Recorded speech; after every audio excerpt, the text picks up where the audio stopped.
நம்ம சேனல்லேருந்து தொடர்ந்தாப்பில் நீங்கள் வீடியோக்களை பார்க்க நினச்சிங்கன்னா இதுவரை நம்ம சேனலை சப்ஸ்கிரைப் பண்ணுங்க. சப்ஸ்கிரைப் பண்ணுங்க. கீழே பெல் சிம்பிள் இருக்கும், அதையும் கிளிக் பண்ணுங்க.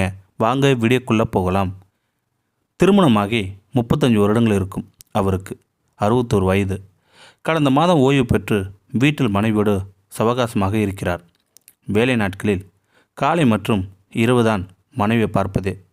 ஒரு சில வார்த்தைகள் பேசுவதோடு சரி. ஞாயிற்றில் கூட இங்கே அங்கே என சென்று விடுவது. கடுமையாக உழைத்து குடும்பத்தை பார்த்தார். இப்போதுதான் ஆறாமற பொறுமையாக உட்கார்ந்து மனைவியுடன் பேச முடிகிறது. வீட்டில் எது எங்கே இருக்கு என அறிய முடிகிறது. வீட்டில் வராண்டாவில் உட்கார்ந்திருந்தவர் மனைவியை கூப்பிட்டார். மனைவி இவரை விட 8 வயது இளமையானவள். அதனால் 52 வயதிலும் சுறுசுறுப்பாக இருந்தாள். வந்து பக்கத்தில் நின்றவள், கூப்பிட்டீங்களா என கேட்டாள். ஆமாம், வா உட்காரு, உங்கிடம் மனசு விட்டு பேச எவ்வளோ காலமாச்சு. அவளும் உட்கார அவள் கையை பற்றி ஏதோ பேச வந்தவர் அவள் கையை சுரசுரப்பாக இருக்க அவளின் உள்ளங்கையை திருப்பி பார்த்தார். முகங்கள் சுருங்கியது, கண்கள் கலங்கியது.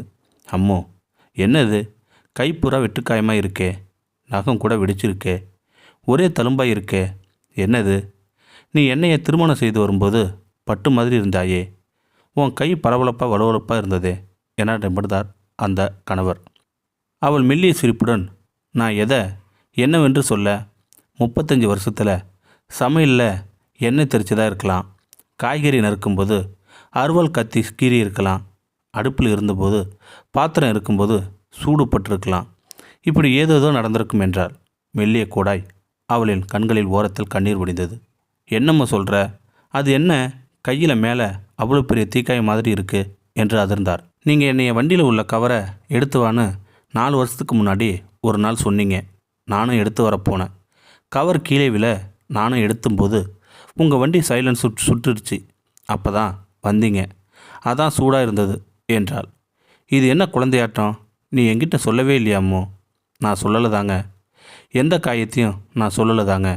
அப்போ நான் சொன்னால் கூட நீங்கள் என்னையை தானே திட்டுவீங்க, பொறுப்பு இல்லையா, பார்த்து நடக்க மாட்டியா என என்றாள் மனைவி. என் கண்களை கூட படலையா அம்மு இதெல்லாம் என்றால் வழி நிறைந்த குரலில். என்னை நீங்கள் அருகில் சந்திக்கிறதே இரவு இருட்டில் தானே, அது கூட சில நிமிடம்தான். அப்போ எப்படிங்க ஏன் உடலில் இருக்க காயங்க உங்களுக்கு தெரியும் என்றால். அம்மோ, இப்படி நினைக்காத, நமக்காக தானே நான் இப்படி ஓடா உழைச்சேன், பசங்க படிக்க வச்சேன், வெளிநாட்டுக்கு அனுப்பினேன், உன்னையும் ஒரு குறையும் இல்லாமல் பார்த்துக்கிட்டேன் என்றார். உடல் காயங்கள் உங்கள் கண்ணுக்கு இப்போ தான் தெரியுது, என் மனக்காயங்கள் உங்களுக்கு எப்பவுமே தெரியாதுங்க என்றாள் மனைவி. என்னை மன்னிச்சிடாமோ, பணம் சேர்க்கும் பரபரப்பில் இயந்திரமாக இருந்துட்டேன் என்று அவரின் கையை மெதுவாக அழுத்தினார் கணவர்.